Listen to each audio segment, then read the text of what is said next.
ભાવનગરમાં શાળાઓ આજથી શરૂ થતાં પોલીસ પણ મેદાનમાં આવી ગઈ છે અને શાળાઓમાં ચાલતી રિક્ષાઓના મામલે ચેકિંગ હાથ ધર્યું હતું। જો કે શાળાઓમાં ચાલતી રિક્ષાઓમાં મર્યાદા કરતાં વધુ બાળકો બેસાડવામાં આવતા હોય છે, જેના કારણે બાળકો સુરક્ષિત પરિવહન કરી શકતા નથી। આ ઉપરાંત શાળાઓમાં ચાલતી બસોના ફાયર સેફટી સહિતના સાધનોનો અભાવ જોવા મળે છે, ત્યારે શાળાઓમાં ચાલતી રિક્ષાઓ અને બસોમાં નિયમ મુજબ બધું બરાબર છે કે નહીં તે જોવાની જવાબદારી પોલીસ વિભાગની છે।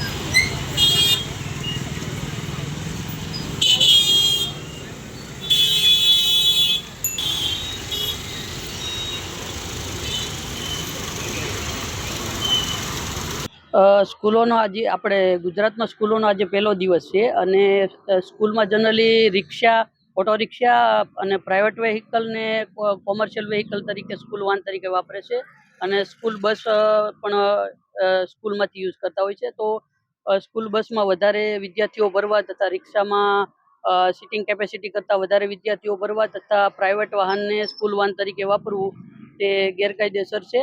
તો તેમની સામે કડક પગલાં લેવા માટે આજે અમે સ્કૂલના પ્રથમ દિવસથી જ આવ્યા છીએ અને ઓટો રિક્ષા તથા સ્કૂલ બસ અને પ્રાઇવેટ વ્હીકલમાં જનરલી ઇન્સ્યોરન્સ, પીયુસી, પાર્સિંગ એટલે કે ફિટનેસ વગર પણ વિદ્યાર્થીઓને લાવતા હોય છે, તો જે ગેરકાયદેસર છે અને વિદ્યાર્થીઓની સેફટી સાથે એક રમત છે, એટલે તેમની સામે કડક પગલાં લેવા માટે આજે અમે આવ્યા છીએ।